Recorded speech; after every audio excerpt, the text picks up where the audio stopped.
On to the Dr. Sanjay Nadkarni. His interests are mainly in space analytics, digital sustainability in the service sector. And his portfolio comprises applied research and advisory and consultancy assignments for corporates, government, and multilateral agencies. I think we should not talk more about it, and let's hear from Professor Nadkarni about this digital innovation for our inclusive for tourism.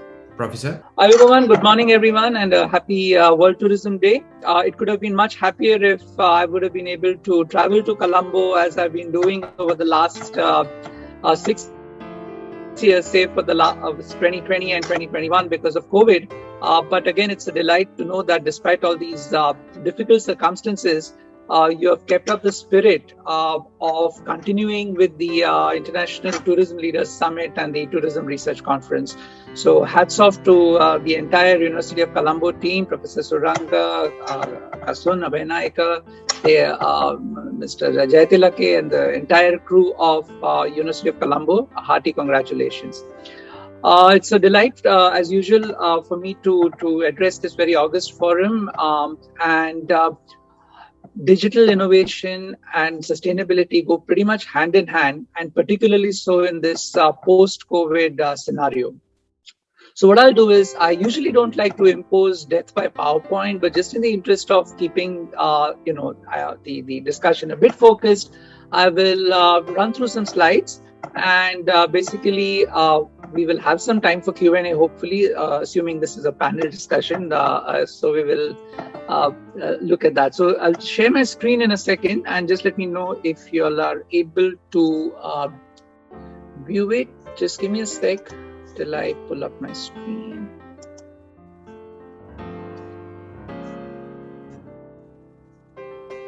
It's usually the challenges of an online conference or an online meeting is fiddling with all these elements to make technology work. And okay, here we go. Should be able to see my screen in a second. Are you able to see my screen, folks? Should be coming up. Yes, Professor. Yeah. Yes. Bravo. Okay. So let me just fire up the PowerPoint. Okay. So there we go. And what I'll be walking you all through is essentially the COVID-19 Industry 4.0 and the service industry, the intersection of these three elements. So obviously, this is our survival tool now. We will talk a bit more about Industry 4.0, what it means, what are the implications. It's all related to technology and innovation. And obviously, we are here in the service industry celebrating the World Tourism Day under the shadow of COVID.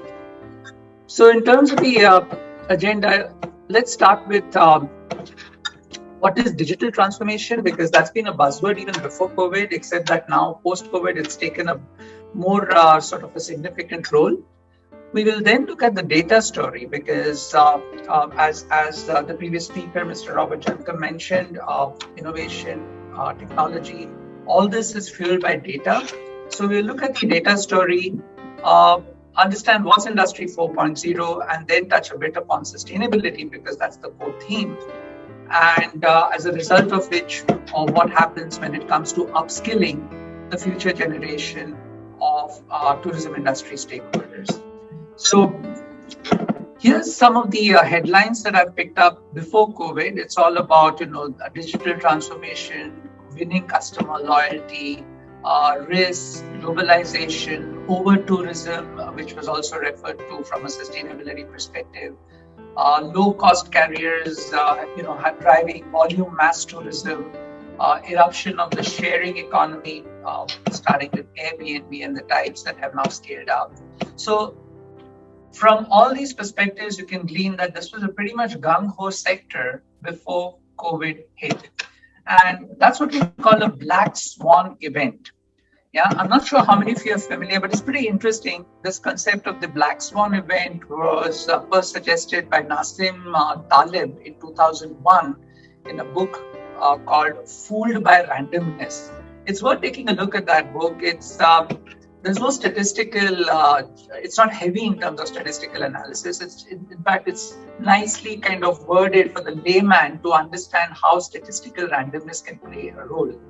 So essentially, it's what is a black swan event? It is an unpredictable event that is beyond what is normally expected of a situation and has profound consequences like what we are facing now in this pandemic situation. Yeah.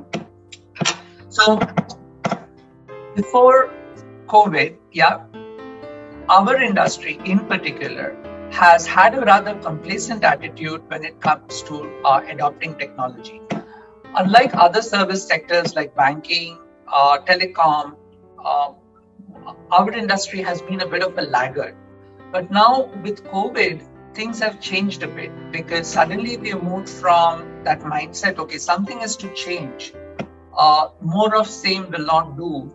The expectations of the consumers have also changed. And therefore, the question now is our industry's attitude also changing? This is something that we need to bear in mind.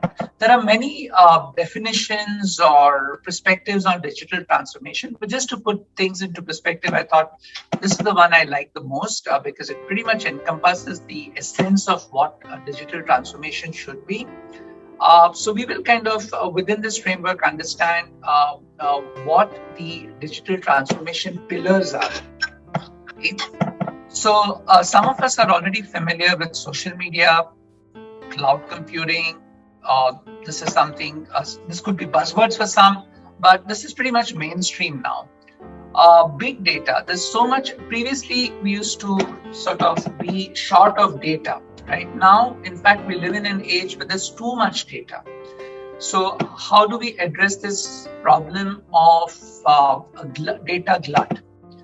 Internet of Things, these are sensors. So for instance, in the post-COVID situation where people are reluctant to touch surfaces, Internet of Things or sensors help touchless or contactless transactions. So for instance, I wave my hand and the door opens or the curtain opens, right? This is pretty much commonly deployed in many places. So you're aware when you walk in, the sensors will detect motion and then turn on the light. But then if you expand it to energy conservation, water conservation, this has huge potential. It's already been sort of verified in other industries. Unfortunately, our industry has been a bit of a laggard in the uptake of IoT. Because now everything has had to move online because of COVID, like even this conference, which otherwise, we would be having the Bandaranaike Convention Center every year, is now happening online. Cybersecurity has become a big issue. And this makes a huge difference because data is an asset which can be also misused to gain undue advantage of our criminal activities. And then we come to mobility. Today, our mobile phones are way more powerful than the computers that put the first man on the moon. So essentially, these are the pillars of the core pillars of digital transformation. Now, let's see from our industry's perspective where these touch points are used. So what you see in this slide is the travel and tourism industry's digital touch points. I don't know how visible this screen is, but typically you have biometrics, blockchain, cybersecurity, AI, voice recognition, AR, VR, Wi-Fi connectivity, all these playing an important role in transforming our industry. What you need to understand is the drivers for all of these happens to be data. So this is now considered to be the world's most precious resource, not oil, but data. In fact, The Economist ran a cover page story a few years ago that data is the world's most valuable resource. Even when it comes to cyber warfare, it's all about, who has access to whose data and what you do with those data. So this is something pretty critical, and we need to keep track of how our industry is leveraging the data available to it for the betterment of the environment, and of course for developing the industry. I don't know how many of you are aware, for instance, the world's largest media company is Facebook, but the interesting part is they don't own any content. The world's largest software vendor happens to be Google because of the app, the Google Play Store, and they don't even develop most of the apps. All these apps are developed by third parties. The world's largest movie house happens to be Netflix. You know what? They don't own any movie theater. World's largest hotel provider, that's Airbnb. And guess what? They don't own any hotel properties. So what is common in all these companies? They are all data companies. They are data first. So it's data that's fueled them to become global giants, right? Today, for instance, Airbnb's valuation is way more than Marriott or any of the large hotel chains. Yeah. So this is something for us to kind of bear in mind, that how data has massively changed the socio-economic landscape globally. So let's now come to this buzzword Industry 4.0. Here's the evolution of how the industrial revolutions have taken place since the invention of the steam engine, starting with the mechanization and steam power about 150 years ago. Then we had mass production, assembly lines, what's exemplified in, let's say, what Ford did with the car industry. Then comes Industry 3.0 in the post-Second World War stage, where you have automation, computers, electronics. So the era from the 80s until 90s, early 2000s, right? And today we live in the age of Industry 4.0, where we have cyber physical systems, Internet of Things, networks. So basically it's machine to machine discussion. Yeah. Essentially it's autonomous. So this is something that is now pretty much taking shape. What impact does it have on our industry? Does it mean loss of jobs? Does it mean creation of jobs? Because a lot of processes are being automated, and to what extent our industry will either benefit or suffer from automation. This is something that we have to keep in mind. So the drivers are AI, blockchain, robotics, mixed reality. We often talk about mass tourism and how it's impacted destinations. Yeah, even Mr. Jankam alluded to a carrying capacity at destinations and over tourism. So this is a big problem. So we are now at a stage where technology has reached a point where virtual reality is not just about the audiovisual elements, but it's also about olfactory. That means smell, tactile, touch, and vestibular motion. So essentially, if I want to make a trip to the Antarctica to be with the penguins, I don't really need to travel there in person to experience the cold and touching the penguins, because with VR equipped with all these sensory sensors for smell, touch, motion, and of course audiovisual, my brain can be tricked into believing that I'm actually in Antarctica, I'm shivering because of the cold, and I'm touching the penguins through tactile touch. Yeah. So these technologies, even though they're not yet being mainstreamed, are already in the process of development. So now here's the question: would you prefer the real experience, adding to the carbon footprint and pollution, or would you prefer a more virtual experience because that will help in terms of saving the environment? Okay. Obviously, from a destination's perspective, it raises a question mark, because if people choose to sit in the comfort of their homes using all these technologies and not really going to visit the destinations, what about the jobs that people depend on for servicing the tourists? Okay, so this is a kind of tricky question. It kind of brings into consideration the ethics of it all, the economics, the socio-economic dynamics of it all has to be also taken into consideration. So here are some examples of how AI, artificial intelligence, is being used in our industry for recommendation engines, revenue management, enhancing customer experience, and optimizing demand forecasting. Okay, so this is all at the back end.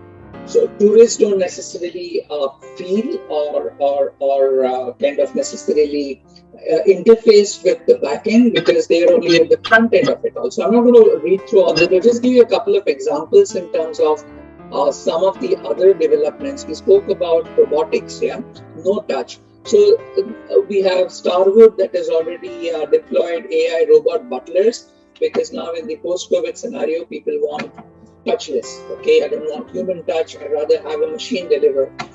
So our industry is meant to be high touch. So that touch is now becoming touchless because of technology. Are we willing to accept it? Yeah. There's a hotel in Japan. It's called Hena. A hotel it's in Nagasaki. It's run entirely by robots. Yeah. Another development is the unmanned hotel by, it's called Flyzoo. It's by Alibaba. It's opened in Hangzhou, completely touchless. So these are, at this stage, these are concept hotels, entirely run purely with technology. It's a novelty value, but will these become mainstream? And if these do become mainstream, what are the implications in terms of employment opportunities? But more importantly, let's come to the question of sustainability, because at the end of the day, we are looking at what is the triple bottom line framework: people, planet, and profit. So there has to be a proper balance between these three in order to achieve sustainability. One cannot come at the cost of the other. All along, we have focused on profits and neglected both planet and people, right? The time has come now. COVID has given us a kind of a wake-up call where we need to kind of rebalance our portfolio and not just chase monetary profits, but look at investing in planet and people as well. So that's why when we talk about sustainability, it's not just the environmental component, but also the social component touching on people and the economic component touching on profit. So it has to be a kind of an optimal mix, if you will, of all these three components. And government policy needs to actually mandate that in terms of the balance sheets that companies report, there has to be a triple bottom line balance sheet rather than just financial balance sheet. If this happens, it will go a long way in mitigating the social and environmental problems which are associated with our industry. And what COVID has done is it's actually changed people's behavior. Okay, in terms of people wanting to now sort of be a bit more cautious in terms of going to crowded places or high touch environments. Also, people have become environmentally conscious. You see how many environmental disasters we have had in the last few years. So all this is a good opportunity for our industry to start innovating. And the technologies that we spoke about a while ago can play an active role in driving this sort of innovation. So it's time to say goodbye to all those legacy systems that have dominated for the last few decades and start afresh with fresh innovative ideas that startups have come up with. I mentioned a few startups here, and it's just amazing to see how out-of-the-box solutions that they have created are actually helping the industry. So when it comes to the innovation adoption curve, either at a destination level or from at a company level, question is, ask yourselves, where do you fit in? Are you leading on the innovation side, or are you a laggard, right? So I think as I said, I've been visiting your beautiful country all these years, except for the last 2 years because of COVID, of course, ever since the Tourism Leaders Forum started. And I can tell you that Sri Lanka is very uniquely placed in leading the innovation curve, because you have everything that it takes to move this forward, right? So you can actually kind of create industry benchmarks. You have the talent, you have the industry, you have the people. So what more do you need? Yeah, it's just the will to pull it all together. And on that note, it brings me to the education side, right? And University of Colombo, I know Professor Ranga and his team have been doing a fantastic job. And I think what will happen moving forward is they will have factored all these elements into reviewing their curriculum to make it way more accessible to a wider audience, and also to foster a sense, spirit of innovation, where students, the younger generation who are the future leaders, will actually come up with innovative ideas to solve the current problems that are plaguing this industry. So just on that note, there's a research paper that I co-authored that focuses on Internet of Things and big data converging in hospitality. We researched the environmental impact. We created use cases for how Industry 4.0 solutions can actually help the industry in attaining sustainability. For instance, it's not just about energy conservation, it's also about water conservation and a lot of other things that go into the protection of the environment. Recycling is one of them. Yeah. So with active participation between industry and the academia, I think the Millennium Development Goals are achievable. They seem difficult, but they are achievable. And I'm sure together we can ensure that our industry still remains not just high tech, but also high touch. On that note, I will end my presentation, and thank you for your attention. Thank you, Professor. There's one question to ask. The entire globe is now talking about Generation 5. The countries like South Korea and, of course, Thailand, Singapore, they are moving on to this Generation 5. How our industry's preparedness for Generation 5? Are we still talking about the speed, the data, or are we innovative enough to go for the Generation 5? I think we still have to leverage Industry 4.0 before thinking of Generation 5 because what happens is we still haven't actually maximized on the benefits that Industry 4.0 gives us. So there's no point in leapfrogging yet because these are still evolving technologies. Yeah, I mean, the pace of evolution is so quick that it's very difficult to sort of keep abreast. But here you have the low-hanging fruit where technologies are available at scale and also from an affordability perspective. So why not go ahead and deploy them to solve immediate problems? And at the same time, keep track of what's happening on Industry 5.0, which is now emerging thanks to the 5G. They're already talking about 6G standards. Yeah. But moving forward, let's use what we already have to solve the problems and then take the next leap. Thank you, Professor. Thank you for your comments.